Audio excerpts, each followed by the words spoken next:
So when our older three kids were quite a bit younger, we decided it would be a good idea to go on a family bike ride. The problem was our youngest at that time, Tommy, wasn't able to ride a bike on his own. So we bought this thing, and I don't know what the technical term is for it, but we called it a one-wheel. Basically, it attaches to the back of my bike.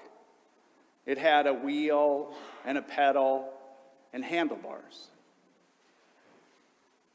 The thing is, for Tommy to be willing to do this, he had to really trust. He had to trust that his father would keep him safe. He had to surrender control, because keep in mind, the one wheel didn't have any brakes. And it had handlebars, but they were only meant to support him. You couldn't turn it at all. And the other thing was, he had to cooperate. You know, he probably wasn't very heavy, maybe 40 or 50 pounds. But as soon as he stopped pedaling, I knew it, because it was difficult. And so oftentimes we'd be on a bike ride and he'd get distracted. And so I'd yell, "Tommy, pedal." And then sure enough, he'd pedal, pedal, pedal, and then he'd get distracted again. But you know, he kind of had an interesting perspective on the back of the bike. Because where the rest of us had to worry about every twist and turn in the road, he could just enjoy. He could look out at the scenery and really take it in. For those of you who ride bikes, you know if you really take in the scenery, you're probably going to go off the path and crash. In tonight's gospel, we hear about Joseph. Joseph is an ordinary man. An ordinary person like you and me. And his path certainly was not easy. In just a few days, we'll hear about their journey, their difficult journey to Bethlehem.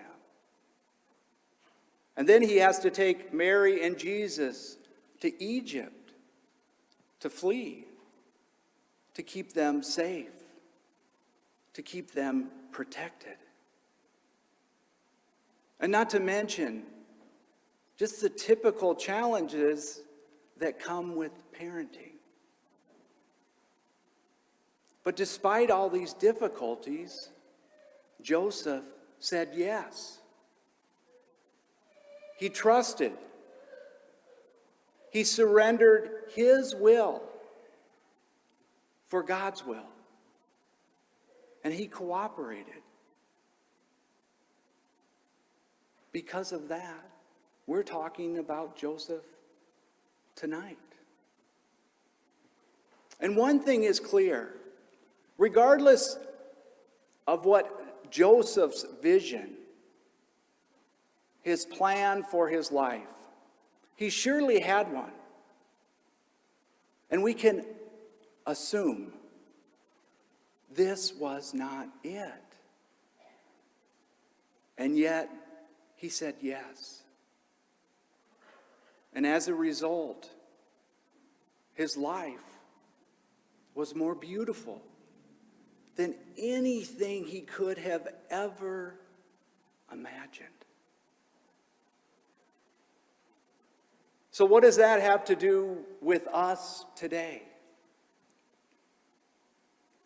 In the same way, we're given invitations to follow Jesus. Invitations that require trust, cooperation, surrender. Just a quick personal story. You know, if someone had told me 10 years ago, you know, on the fourth Sunday of Advent, Doug, you're going to be preaching about this gospel at St. Francis Cabrini Parish. And if I'm honest, I knew that St. Francis Cabrini existed. I didn't know where it was at. And I didn't know a single person who went here. And yet I stand here before you tonight, and I look at people that I have come to know, that I've come to admire, that I've come to love.